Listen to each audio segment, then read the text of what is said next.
Dis-moi André, qu'est-ce que tu as lu dernièrement? Dernièrement, j'ai lu le livre de Michel Plomer qui s'appelle Habiller le cœur. C'est de l'autofiction. En fait, c'est un livre sur la relation mère-fille de l'auteur Michel et de sa mère Monique.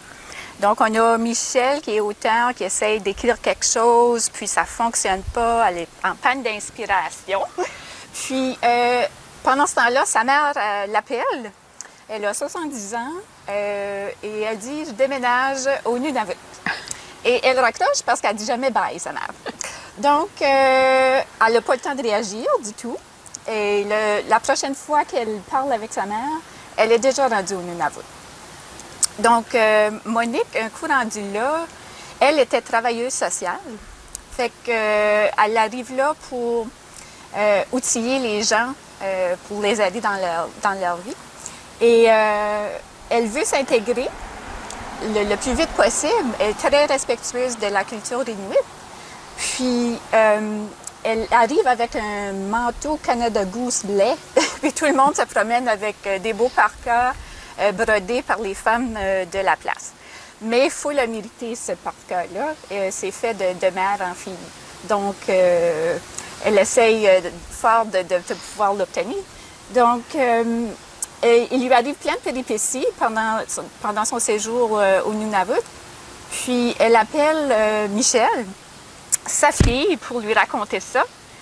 Mais elle s'en fout un peu de l'horaire, du décalage horaire, donc elle l'appelle en pleine nuit souvent, ou très tôt le matin.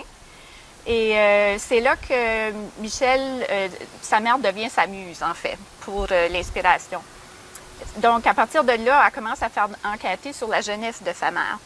Fait qu'on a toutes... parce que sa mère, elle avait seulement une 9e année, elle avait laissé l'école et puis elle est retournée. Elle a tout un cheminement spécial quand même.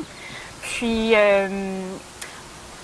donc, c'est ça, c'est cette relation qui peut être un peu houleuse de temps en temps. Et c'est vraiment un hommage à nos mères, puis aux femmes qui ont ouvert le chemin aux générations futures, parce qu'elle a, cette mère-là, elle a un parcours particulier. Waouh, ça a l'air vraiment bon. Oui. Oui. Moi, j'ai un livre, je pense que tu vas l'aimer aussi. Ça s'appelle Grégoire et le vieux libraire. Je ne sais pas si tu connais. C'est de Marc Roger. Je ne connaissais pas du tout ni l'auteur ni le livre. J'en avais jamais entendu parler. Mais j'ai vu le mot libraire dans le titre. Je me suis dit, ouh, c'est intéressant. Puis la couverture était vraiment jolie. C'est une photo d'un chat dans une vitrine de librairie. Tu vois, le genre de... Peut-être qu'il y a toujours un chat qui traîne dans une vieille librairie. Là. Oui. Et je me suis dit, oh, ça a l'air intéressant quand même. Fait que c'est l'histoire de Grégoire, justement, et d'un vieux libraire. Grégoire, c'est un ado de 18 ans qui est sorti de l'école sans son diplôme, qui ne sait pas trop quoi faire de sa vie. Puis sa mère lui trouve un genre de petit boulot dans une maison, pour un genre de foyer pour les personnes âgées. Fait que là, il travaille dans la cuisine, travaille à la blanchisserie, c'est pas super. Puis finalement, il rencontre Monsieur Piquet, qui est le vieux libraire, qui a réussi à sauver, avant de fermer son magasin, 3000 livres qu'il a dans sa chambre. Fait qu'il a des livres partout dans sa petite chambre de son foyer. Et Grégoire finit par se dire « Oh, ce serait quand même plus intéressant de faire la lecture à ce monsieur-là pendant que je travaille, plutôt que de travailler à la blanchisserie, qui est vraiment pas un boulot terrible. » Fait qu'il commence à faire ça, puis là, le vieil homme voit qu'il y a probablement quelque chose à faire avec ce jeune homme, qui n'est pas très cultivé, qui n'aime pas lire, qui n'aime pas la littérature. Puis il lui apprend tous les grands auteurs classiques, les grands auteurs contemporains aussi. Puis petit à petit, on voit ce jeune homme, Grégoire, qui passe du côté de ado à adulte, parce qu'il s'ouvre à la culture, à la littérature, puis il voit qu'il y a autre chose dans la vie, puis qu'il peut aller plus loin. Fait qu'il y a cette transformation qui est vraiment intéressante. Puis ce que j'ai aimé, c'est un peu vers la fin, je te dirai pas la fin, là, mais vers la fin, le vieil homme qui est atteint de la maladie de Parkinson ne peut plus trop bouger, puis il lui dit « J'aimerais que tu ailles faire la lecture au gisant d'Aliénor d'Aquitaine ». Fait que tu sais, un gisant, c'est les espèces de statues allongées. Quand un personnage célèbre ou un roi, une reine est mort, ils font une statue qui est allongée, puis souvent ils tiennent un livre ou ils ont les mains comme ça.